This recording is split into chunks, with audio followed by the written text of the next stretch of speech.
ସତରେ କେହି ଜଣେ କହିଥିଲେ ମିଳିଯିବ ପଛେ ରାଜ ସିଂହାସନ, ଫେରିବନି ଆଉ ଛାତ୍ର ଜୀବନ।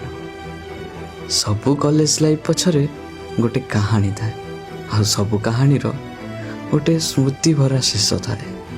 ଏଇଠୁ ଆରମ୍ଭ ହୋଇଥିଲା ଆମ ସିନିୟର ମାନଙ୍କର କଲେଜ ଲାଇଫ୍ର ଗୋଟେ ଅଭୁଲା ଅଧ୍ୟାୟ। ରାଗ ଅଭିମାନ ଠାରୁ ଆରମ୍ଭ କରି ସେମାନଙ୍କ କ୍ଲାସ୍ର ଛୋଟ ଛୋଟ ମଜାମସ୍ତି ଏଇଠି ହିଁ ଗଢ଼ି ଉଠିଥିଲା। ଆମକୁ କେବେ ସେ ଜୁନିୟର ଭାବେ ଦେଖି ନାହାନ୍ତି। ଛୋଟ ଭାଇ ଭଉଣୀ ପରି ଷ୍ଟଡି ଲାଇଫ୍ରୁ ଆରମ୍ଭ କରି ପର୍ସନାଲ ଲାଇଫ୍ ପର୍ଯ୍ୟନ୍ତ ସବୁ ଦୁଃଖ ସୁଖରେ ସେ ଆମ ସହ ଛିଡ଼ା ହୋଇଛନ୍ତି। ଏହି 2 ବର୍ଷ ଭିତରେ ୱେଲକମ୍ କାର୍ଡ଼ଠୁ ଆରମ୍ଭ କରି ଆସାଇନମେଣ୍ଟ ପର୍ଯ୍ୟନ୍ତ ସେ ଆମକୁ ସବୁ କିଛି ଦେଇଛନ୍ତି। ଆଉ ଏବେ ସମୟ ଆସିଛି ସେମାନଙ୍କ ପାଇଁ କିଛି କରିବାର।